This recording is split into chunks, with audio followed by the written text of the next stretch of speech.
नमस्कार दोस्तों, स्वागत है आपका हमारे YouTube चैनल पर। मेरे सभी प्यारे दोस्तों को जय श्री कृष्णा। विक्रम बेताल की कहानी पापी कौन है, बेताल 25वीं पहली कहानी। कड़ी मेहनत के बाद राजा विक्रमादित्य ने एक बार फिर बेताल को पकड़ लिया। वह उसे अपने कंधे पर लाद कर श्मशान की ओर ले चले। रास्ते में बेताल ने राजा को एक नई कहानी शुरू की और बेताल बोला, एक बार की बात है, काशी में एक राजा था जिसका नाम प्रताप मुकुट था। उसकी एक संतान थी जिसका नाम वज्रमुकुट थी। एक दिन वज्रमुकुट दीवान के बेटे के साथ शिकार करने जंगल गया। काफी घूमने के बाद उन दोनों को एक तालाब दिखा जिसमें कमल खिले थे और हंस उड़ रहे थे। दोनों दोस्तों ने वहां रुककर तालाब के पानी से हाथ मुंह धोया और पास ही बने महादेव के मंदिर में दर्शन करने चले गए। दोनों ने अपने घोड़े मंदिर के बाहर ही बांध दिए।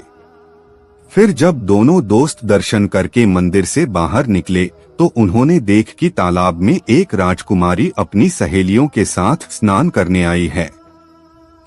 राजकुमारी को देखकर राजकुमार काफी खुश हुआ। राजकुमार और राजकुमारी दोनों एक दूसरे को देखकर मोहित हो गए, जबकि दीवान का बेटा वहीं एक पेड़ के नीचे आराम करने लगा। राजकुमार को देखते ही राजकुमारी ने बालों में से एक कमल का फूल निकाला, कान से लगाया, दांतों से कुतरा, पैरों के नीचे दबाया और फिर अपने छाती से लगाकर अपनी सहेलियों के साथ चली गई। उसके जाने के बाद राजकुमार काफी दुखी हुआ और अपने मित्र के पास लौटकर सारी बात बताई।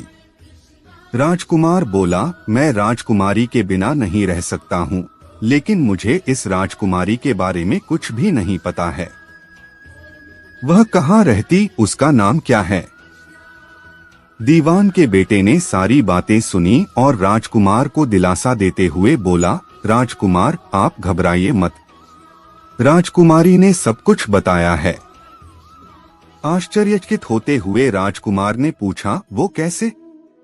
दीवान के बेटे ने राजकुमार को बताना शुरू किया कि राजकुमारी ने कमल के फूल को बालों से निकालकर कानों से लगाया, यानी राजकुमारी का कहना है कि वह कर्नाटक से है। दांत से फूल को कुतरा, मतलब उनके पिता का नाम दंतावट है। फूल को पाव से दबाने का मतलब था कि राजकुमारी का नाम पद्मावती है, और फूल को सीने से लगाने का मतलब था कि अब आप उनके हृदय में बस चुके हैं। यह सब सुनते ही राजकुमार बहुत ज्यादा खुश हो गया। खुश होते हुए राजकुमार ने दीवान के बेटे से कहा कि मुझे कर्नाटक जाना है, मुझे वहां ले चलो। दोनों दोस्त कई दिनों तक घूमते फिरते कर्नाटक पहुंचे।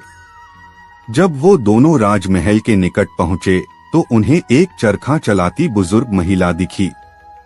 महिला को देखते ही दोनों घोड़े से उतरे और उसके पास जाकर कहा, माई, हम दोनों व्यापारी हैं, हम बहुत दूर से आए हैं। हमारा सामान अभी तक आया नहीं है, कुछ दिनों में हमारा सामान भी पहुंच जाएगा। हम दोनों को बस रहने के लिए थोड़ी सी जगह चाहिए। उनकी बातें सुनकर बुजुर्ग महिला की ममता जाग उठी। उसने कहा, बेटा इसे अपना ही घर समझो, जब तक मन करे यहाँ रह सकते हो। इसके बाद दोनों उसके घर में रहने लगे। इसी बीच दीवान के बेटे ने उस महिला से पूछा, आप क्या काम करती हैं माई? आपके यहाँ कौन कौन रहता है? आप कैसे अपना गुजर बसर करती हैं? इन सारे सवालों का जवाब धीरे धीरे उस महिला ने देना शुरू किया।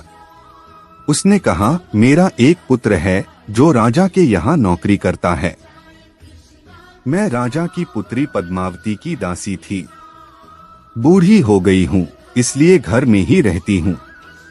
महाराज खाने को दे देते हैं और पूरे दिन में एक बार राजकुमारी से मिलने चली जाती हूँ। इतना सुनते ही राजकुमार ने बूढ़ी औरत को कुछ धन दिए और राजकुमारी तक संदेशा पहुंचाने को कहा। राजकुमार ने उस बूढ़ी महिला को कहा, माई, कल तुम जब राजकुमारी के पास जाओ तो उनसे कहना कि जेठ सुदी पंचमी को तुम्हें नदी के पास जो राजकुमार मिला था वो तुम्हारे राज्य में आ गया है। अगले दिन वो बूढ़ी औरत राजकुमार का संदेश लेकर राजकुमारी के पास गई। उस महिला की बात सुनते ही राजकुमारी गुस्सा हो गई। उन्होंने हाथों में चंदन लगाकर उस महिला के गाल पर तमाचा मारते हुए कहा, मेरे घर से निकल जाओ। बूढ़ी औरत ने घर लौटकर राजकुमार को सारी बातें बताई। महिला की बातें सुनकर राजकुमार चौंक गया। फिर राजकुमार के मित्र ने राजकुमार को धैर्य बंधाते हुए कहा, राजकुमार आप चिंतित न हो, राजकुमारी की बातों को समझने की कोशिश करें। ध्यान दें कि राजकुमारी ने उंगलियों को सफेद चंदन में डुबोकर गाल पर मारा है। इसका मतलब अभी कुछ दिन चांदनी के हैं। उनके खत्म होने के बाद अंधेरी रात में मिलूंगी। कुछ दिनों बाद बूढ़ी महिला फिर राजकुमारी के पास संदेशा लेकर पहुंची। इस बार राजकुमारी ने केसरी रंग में 3 उंगलियां डुबोकर बूढ़ी महिला के मुंह पर मारते हुए कहा, भागो यहाँ से। फिर उस महिला ने आकर राजकुमार को सारी बातें बताई।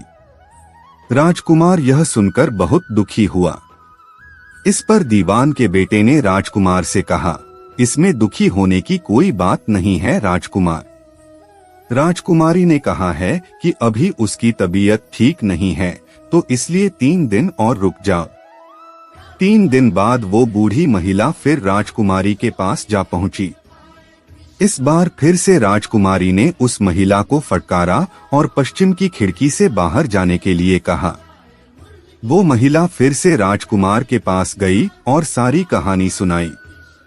तब दीवान के बेटे ने राजकुमार को समझाते हुए कहा कि मित्र राजकुमारी ने आपको उस खिड़की की तरफ बुलाया है। राजकुमार यह सुनते ही खुशी से उछल पड़ा। उसने बूढ़ी महिला के कपड़े पहनकर नारी का भेष धारण किया, इत्र लगाया और हथियार बांधकर राजकुमारी से मिलने चल पड़ा। राजकुमार महल पहुंचा और खिड़की के रास्ते राजकुमारी के कमरे में पहुंच गया। राजकुमारी वहां पर तैयार थी और राजकुमार का इंतजार कर रही थी। राजकुमार जैसे ही कमरे में गया, उसकी आंखें खुली की खुली रह गईं। राजकुमारी के कमरे में कई महंगी चीजें रखी थीं। रात भर राजकुमार और राजकुमारी साथ ही रहे। फिर जैसे ही दिन निकलने को आया, राजकुमारी ने उस राजकुमार को सबसे छिपा दिया। जब रात होने लगती तो राजकुमार बाहर आ जाता। इस तरह करते करते कई दिन बीत गए। फिर अचानक राजकुमार को अपने दोस्त की याद आई। राजकुमार को अपने दोस्त की चिंता हुई कि पता नहीं उसका दोस्त कहाँ होगा, कैसा होगा और उसका क्या हाल हुआ होगा। राजकुमार को दुखी देखकर राजकुमारी ने राजकुमार के दुख का कारण पूछा। उसके बाद राजकुमार ने राजकुमारी को अपने मित्र के बारे में बताया। राजकुमार ने कहा, वह मेरा बहुत अच्छा और चतुर दोस्त है। उसी के वजह से मैं तुमसे मिल पाया हूँ। यह सुनने के बाद राजकुमारी ने राजकुमार को कहा, मैं तुम्हारे दोस्त के लिए स्वादिष्ट भोजन बनवाती हूँ। तुम उसे भोजन कराकर और उसे समझाकर वापस आ जाना। फिर राजकुमार खाना लेकर अपने दोस्त के पास पहुंचा। दोनों मित्र लगभग कई महीनों से नहीं मिले थे। मिलने के बाद राजकुमार ने अपने मित्र को सारी बातें बताई। राजकुमार ने कहा, मैंने राजकुमारी को तुम्हारी चतुराई के बारे में बताया। राजकुमारी ने तुम्हारे लिए भोजन भिजवाया है। यह सब सुनकर दीवान का बेटा सोच में पड़ गया। उसने राजकुमार से कहा कि यह तुमने ठीक नहीं किया। राजकुमारी समझ गई है कि जब तक मैं तुम्हारे साथ हूं, तब तक वह आपको अपने बस में नहीं रख सकेगी। इसलिए उन्होंने इस खाने में जहर डालकर भेजा है। यह कहते ही दीवान के बेटे ने उस खाने से एक लड्डू लेकर सामने बैठे एक कुत्ते को दिया। लड्डू खाते ही कुत्ते की मृत्यु हो गई। यह देखते ही राजकुमार को बहुत बुरा लगा। उसने कहा कि ऐसी औरत से भगवान रक्षा करे। अब मैं उस राजकुमारी के पास नहीं जाऊंगा। दीवान के बेटे ने राजकुमार से कहा, नहीं, अब कुछ ऐसी तरकीब निकालनी चाहिए जिससे कि हम उसे साथ में अपने घर ले जा सकें। आज रात तुम वहां जाओ और जब राजकुमारी सो रही हो तब उसकी बाईं जांघ पर त्रिशूल का निशान बना देना। फिर उसके गहने लेकर आ जाना। राजकुमार ने अपने मित्र की बात सुनी और उसके कहे अनुसार ही किया। फिर दीवान के बेटे ने योगी का भेष धारण कर लिया। उसने राजकुमार से कहा कि तुम इन गहनों को बाजार में बेच दो। अगर कोई पकड़े तो कहना मेरे गुरु के पास चलो और उसे मेरे पास ले आना।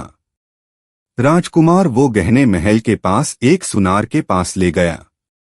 सुनार ने गहनों को देखते ही पहचान लिया और राजकुमार को कोतवाल के पास ले गया। कोतवाल ने राजकुमार से सवाल पूछे तो राजकुमार ने कहा, ये गहने मुझे मेरे गुरुजी ने दिए हैं।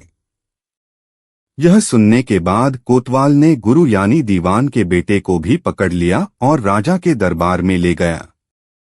राजा ने पूछा, योगी महाराज, आपको ये कीमती गहने कहाँ से मिले? योगी का भेष धारण किए हुए दीवान के बेटे ने कहा, महाराज, मैं श्मशान में काली चौदस को डाकिनी मंत्र प्राप्त कर रहा था कि मेरे सामने डाकिनी आई। मैंने उसके जेवर उतार लिए और उसकी बाईं जांघ पर त्रिशूल का छाप बना दिया।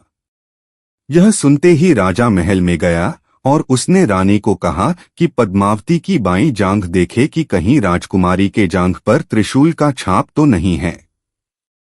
राजा की बात सुनते ही रानी ने देखा और सच में राजकुमारी की बाईं जांघ पर त्रिशूल का निशान था। यह जानकर राजा बहुत दुखी हुआ।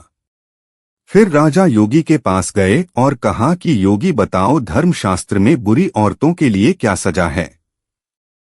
योगी ने उत्तर दिया, ब्राह्मण, राजा, गऊ, औरत, पुरुष और अपने राज्य में रहने वाले किसी से भी कोई बुरा काम हो जाए तो उसे राज्य से बाहर निकाल देना जाना चाहिए।